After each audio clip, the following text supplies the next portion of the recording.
ಸ್ವಾಗತ ಸುಸ್ವಾಗತ.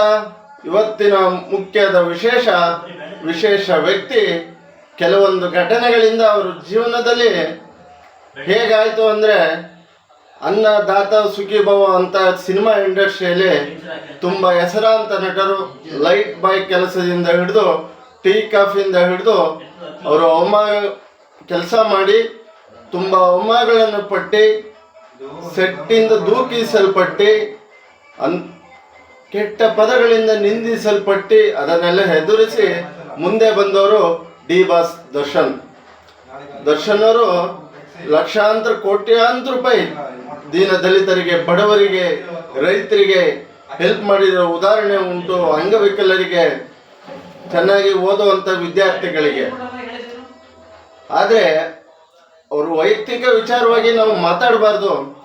ಆ ಒಂದು ತಪ್ಪಿನಿಂದ ಇವತ್ತು ಇಂಡಸ್ಟ್ರಿಯಲ್ಲಿ ಎಷ್ಟೋ ಜನಗಳಿಗೆ ಕೆಲಸ ಸಿಗ್ತಿತ್ತು, ಕೆಲಸ ಇಲ್ದಂಗಾಗಿದೆ.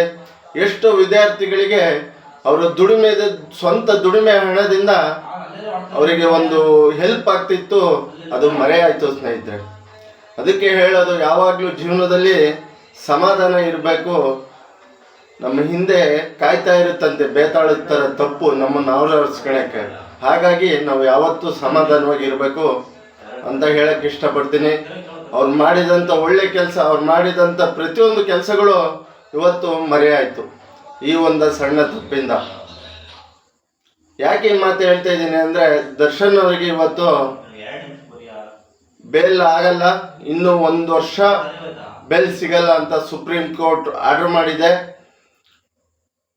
ಇನ್ನೇನಾದರೂ ಆದೇಶ ಮಾಡಿದೆ 1 ವರ್ಷದೊಳಗೆ ತನಿಖೆ ಮುಗಿಸ್ತಾ ಇದ್ರೆ ಈ ಕೇಸನ್ನು ಬೇಲಿಗೆ ಪರಿಗಣಿಸಬೇಕಾಗುತ್ತೆ ಅನ್ನೋದನ್ನ ದರ್ಶನ್ ಅವರಿಗೆ ಕೋರ್ಟ್ ಆದೇಶ ನೀಡಿದೆ. ಹಾಗಾಗಿ ಅಭಿಮಾನಿಗಳಲ್ಲಿ ಇದ್ದಂಥ ಒಂದು ಕಾತರ, ಕಿಚ್ಚು, ಪ್ರೀತಿ, ನಮ್ಮ ಬಾಸ್ ಇವತ್ತು ಬರ್ತಾರೆ ಅನ್ನೋದು ಅಭಿಮಾನಿಗಳಲ್ಲಿ ಇದ್ದಂಥ ಒಂದು ಆಶಯ ಇವತ್ತು ಹೊಡೆದು ಹೋಗಿದೆ. ಹಾಗಾಗಿ ವಿಚಾರ ಮಾಡಬೇಕು. ಯಾವುದೇ ಒಂದು ತಪ್ಪು ಮಾಡಬೇಕಾದ್ರೂ, ಯಾವುದೇ ಒಂದು ಕೆಲಸ ಮಾಡಬೇಕಾದ್ರೂ ಯೋಚನೆ ಮಾಡಬೇಕಾಗುತ್ತೆ. ದರ್ಶನ್ ಅವರು ಮಾಡಿದ ಅವತ್ತು ಒಂದು ಸಣ್ಣ ತಪ್ಪಿನಿಂದ ಇವತ್ತು ಈ ಕಷ್ಟ ಅನುಭವಿಸ್ಬೇಕಾಯಿತು.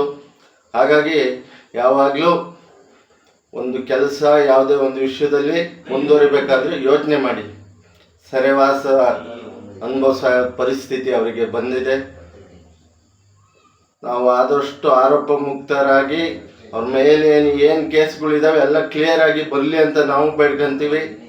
ಅವರಿಂದ 4 ಜನಿಗೆ ಅನ್ನ, ನೀರು, ಬಟ್ಟೆ ಸಿಗುತ್ತೆ ಅಂದರೆ ಯಾಕೆ ಒಳ್ಳೇದಾಗಬಾರ್ದು ಅಂತ ಹೇಳ್ತಾ ನಾನು ಈ ಮಾತನ್ನು ಮುಗಿಸ್ತಾ ಇದ್ದೀನಿ. ಏನಾದರೂ ತಪ್ಪಿದರೆ ದಯವಿಟ್ಟು ಕ್ಷಮಿಸಿ. ದಯವಿಟ್ಟು ಕಮೆಂಟ್ ಮಾಡಿ, ಲೈಕ್ ಮಾಡಿ, ಶೇರ್ ಮಾಡಿ, ಆಶೀರ್ವದಿಸಿ. ಜೈ ಶ್ರೀರಾಮ್, ಜೈ ಜಗನ್ನಾಥ್.